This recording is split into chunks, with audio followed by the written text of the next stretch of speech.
अच्छा नियाज़ी साहब, मैं तो चाहूँगा अगर आप इस पर क्विक कमेंट करना है तो कर दीजिएगा। मैं ज़रा चाहता हूँ अगला मौजू भी डिस्कशन में आ जाए। आप किस तरह रीड करते हैं खान साहब ने, यानी मुझे ये समझा दें ज़रा। एक तरफ खान साहब ख़त लिखते हैं तो वहाँ से जवाब आता है सिक्योरिटी ज़राए का कि जनाब हमें कोई ख़त नहीं मिला और हमें ख़त चाहिए भी नहीं, हमें बात करने में इंटरेस्टेड भी नहीं है, हम we don't want to talk to you. और दूसरी तरफ गंडापुर साहब कहते हैं कि भाईजान 99% तय हो गई ये सारी बातें मेरी, तो मैं तो ब्लैक और वाइट में ले आया हूँ, एक आध दिन और मुलाकात होगी मेरी, चीज़ें तय होने के करीब है। तो एक तरफ इतना सख्त जवाब और दूसरी तरफ ये एक्सप्लेन करें ज़रा इस सिचुएशन में।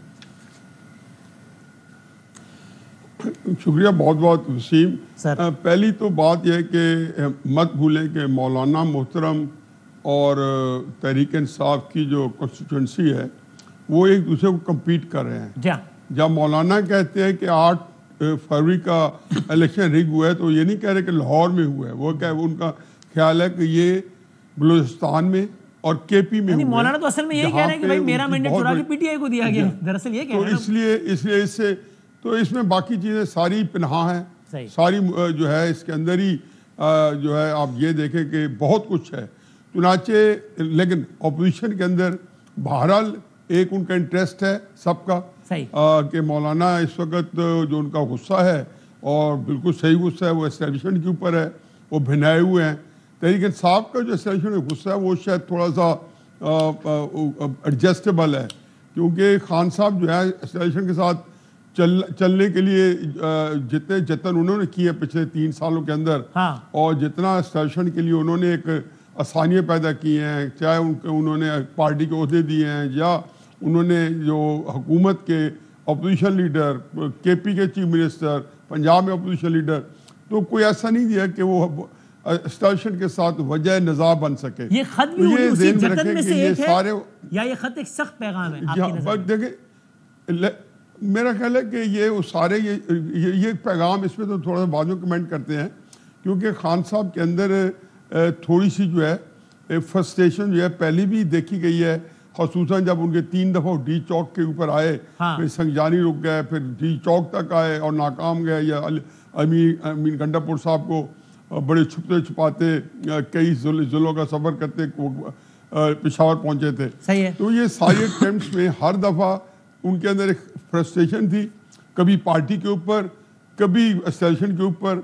तो ये एक मिक्सचर था जो कि बंदा उसको हर मौके पे उसकी जो मेरिट था या उसकी जो क्लासिफिकेशन थी वो फ़र्क थी।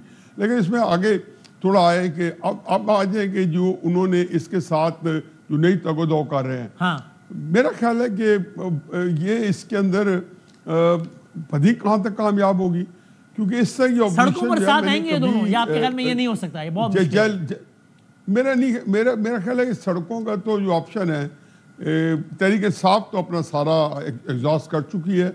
मैं तो जब भी आते हैं तो मैं हमेशा एक ही मेरा सवाल होता है, क्यों कामयाब होगी? इमरान खान साहब 8 फरवरी के बाद 4-5 दफ़ा पूरे मुल्क में लॉकडाउन का ऐलान कर चुके हैं, चूँकि हमें इसलिए जहन में नहीं होगा कि उससे ये हासिल थी, वो सदाबा सरा साबित हुए, तो उनका कुछ भी जो है उसका असर नहीं हुआ। तो चुनाचे किसी को ये नहीं पता कि इमरान खान साहब 4-5 दफ़ा मुल्क गिर लॉकडाउन की कॉल्स देख के नाकाम हो चुके हैं। इसी तरीके से उनकी रैलीज आपके सामने है, डी चौक तक आना, लाहौर के अंदर जलसा कर चुके हैं। आप कह रहे हैं पिछली भी नाकाम हुई, वजह समझ नहीं आ रही कि अभी क्यों कामयाब होगी ना। मैं इस पे आता हूं। क्यों? और फिर बात मुझे बस दो चीजें ऐड करते जाए कि 2022 में इमरान खान साहब की वलवला अंगेज क़यादत भी उसकी रही थी।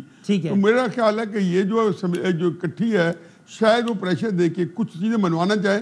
लेकिन आखिरी बात यह है कि मैं ज़्यादा समझता हूँ कि इमरान खान साहब के मामला एस्टेब्लिशमेंट के साथ तय हुए हैं, लेकिन ये सारे जो तय हुए हैं वो अपनी कॉन्स्टिट्यूंसी को उन्होंने कैसे इसको सेल करना है और उसको कैसे उसके अंदर लेके चलना है। उनका सबसे बड़ा इशू ये है कि अपने लोगों को कैसे ये माल बेचेंगे जिनको किसी और तो उकसा चुके हैं। ये बड़ा इंटरेस्टिंग है। मैं इसमें भट्टी साहब का तजिया लेता हूँ। पहले जरा कामरान साहब से पूछूं।